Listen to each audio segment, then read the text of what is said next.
इस कहानी की शुरुआत में दिखाया जाता है कि छोटी उम्र के बुलबुल की एक बड़े ठाकुर जी से शादी की जा रही है। लेकिन शुरुआत में उस बच्ची को लगता है कि उसकी शादी ठाकुर के छोटे भाई सत्य से की जा रही है, जो उसी की उम्र का है। हम उम्र होने की वजह से सत्या और बुलबुल में काफ़ी दोस्ती हो जाती है और सारा वक्त दोनों एक दूसरे के साथ ही खेलते रहते हैं, जिनमें वो दोनों एक दूसरे को चुड़ैलों की कहानियाँ सुनाते हैं।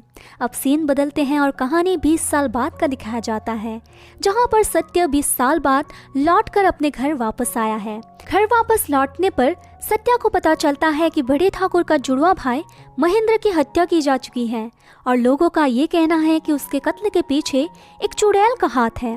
वहीं इंडियन कल्चर के अनुसार महेंद्र की विधवा विनोदिनी अब उस घर में नहीं रहती है और उसके बाल भी काट दिए गए हैं क्योंकि वो विधवा है। फिर हमें पता चलता है कि बड़ा ठाकुर खुद ही गांव छोड़कर जा चुका है। ये सब देखकर सत्य विनोदिनी के घर में जाते हैं उसको वापस लाने के लिए और उसे वो वापस लेकर आता है और अपने भाई महेंद्र के कातिल की खोज में लग जाता है। इस खोज के लिए वो अपने साथ कुछ लोगों को लेकर जंगल की ओर रवाना होता है ताकि वो उस चुड़ैल को पकड़कर मार सके। लेकिन जंगल में जाने के बाद इस खोज के दौरान एक शख्स मारा जाता है। लेकिन उस मर्डर को देखकर सत्या इस नतीजे पर पहुंचता है कि इसमें किसी चुड़ैल का नहीं बल्कि इंसान का ही हाथ है। दूसरी तरफ सत्या को ये बात भी काफ़ी खटकती है कि सुदीप, जो कि गांव का एक डॉक्टर है, वो रोज़ाना उनके घर बुलबुल के पैरों की जांच करने आते हैं और उसे ये बात बिल्कुल भी पसंद नहीं आता है कि क्यों वो रोज़ बुलबुल के पैरों को देखने आता है। तभी उसे पता चलता है कि वो शख्स जिसके जंगल में मौत हुई थी, वो शख्स काफ़ी जालिम था और अपनी बीवी पर बहुत ही ज़्यादा जुल्म करता था। इसलिए बुलबुल को उसकी मौत पर ज़रा भी अफसोस नहीं होता है। इसके बाद सत्य बुलबुल को समझाने की कोशिश करता है कि वो बड़े ठाकुर से माफ़ी मांग ले, क्योंकि यकीनन गलती बुलबुल की ही होगी, जिसकी वजह से बड़े ठाकुर नाराज़ होकर घर छोड़कर चला गया है। और वो ये भी समझाता है कि सुदीप का इस तरह रोज़ उनके घर आना किसी भी हस्बैंड को पसंद नहीं आएगा। कोई पराया आदमी इस तरह से रोज़ आए, इसलिए बुलबुल को अपने पति को मनाकर सुदीप के साथ नज़दीकियाँ ख़त्म करना चाहिए। ये सुनकर बुलबुल को काफ़ी गुस्सा आ जाता है और वो सत्य से कहती है कि वो भी बाकी मर्दों जैसा ही निकला।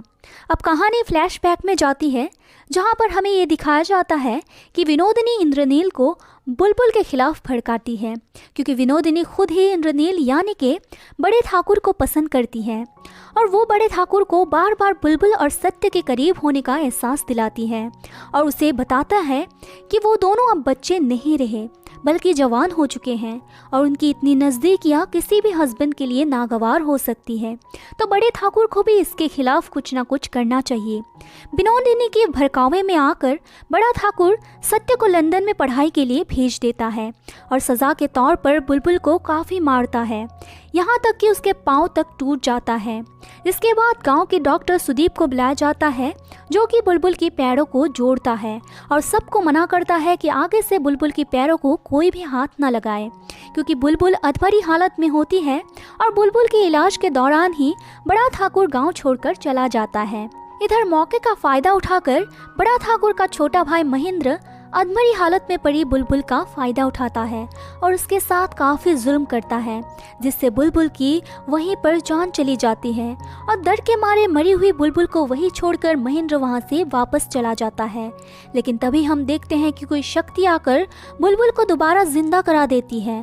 बुलबुल ठीक तो हो जाती है, लेकिन उसके पैर हमेशा के लिए उल्टा हो जाते हैं, यानी कि वो एक चुड़ैल बन जाती है। ठीक होने के बाद वो उनके पास कोई शक्तियाँ होती है, जिसका इस्तेमाल करते हुए बुलबुल अपने जैसी बिचारी लड़कियों के लिए बदला लेना शुरू कर देती है और उन सभी मर्दों को मारती है जो अपने बीवियों पर जुल्म करते हैं। कहानी फिर से प्रेजेंट टाइम में आती है और हम देखते हैं कि सत्य सुदीप पर ही शक करने लगता है कि वो ही लोगों को मार रहा है। इसी शक की बुनियाद पर वो सुदीप को अपने साथ कोलकाता ले जा रहा होता है कि रास्ते में ही उनकी पालकी पर कोई हमला कर देता है और ड्राइवर भी मर जाता है। ड्राइवर को मरते देख सत्य को यकीन आ जाता है कि चुड़ैल हकीकत में है और सुदीप बेकसूर है। यहाँ पर सत्य चुड़ैल को देखता है और उस पर गोली चला देता है और जंगल में आग लगा देता है ताकि चुड़ैल मर जाए, लेकिन सुदीप उसे काफ़ी रोकने की कोशिश करता है और कुछ बताने की भी कोशिश करता है, मगर सत्य उसकी एक भी नहीं सुनता और तंग आकर सुदीप चुड़ैल की तलाश में निकल जाता है और उसको आवाज़ देने लगता है। लेकिन जैसे ही सुदीप आवाज़ देता है, सत्य को मालूम पड़ता है कि चुड़ैल हकीकत में कोई और नहीं बल्कि बुलबुल है और बुलबुल वही जंगल में जल जाती है। अब कहानी 1 साल बाद का दिखाया जाता है, जहां सत्या को सभी हकीकत का पता चलने के बाद सत्या को खुद की हरकत पर काफ़ी अफसोस होता है और वो भी हवेली छोड़कर चला जाता है। जाते जाते वो अपने भाई बड़े ठाकुर को एक चिट्ठी लिखकर जाता है, जिसमें वो कहता है कि उसे आज बहुत अफसोस हो रहा है, ये सोचते हुए कि वो उसका भाई है और वो ज़िंदगी में कभी भी बड़ा ठाकुर जैसा नहीं बनना चाहता है। और वो ये हवेली भी इसी कारण छोड़कर जा रहा है क्योंकि वो नहीं चाहता कि वो बड़े ठाकुर जैसा बन जाए। फिल्म के एंड में दिखाया जाता है कि बड़ा ठाकुर अपने घर में वापस लौट कर आता है। वहाँ पर जब वो रात को सो रहा होता है तो कोई उसका नाम पुकारता है और वो उठकर देखता है तो वहाँ पर बुलबुल, जो कि राख से निकल कर आती है और उसे पुकार रही होती है। और इसी के साथ इस फिल्म का भी यहीं पर डी एंड हो जाता है। तो दोस्तों, आपको ये फिल्म कैसी लगी और मेरे एक्सप्लेनेशन कैसा लगा कमेंट बॉक्स में ज़रूर बताइएगा और मिलते हैं अपने अगले वीडियो में। Till then take care.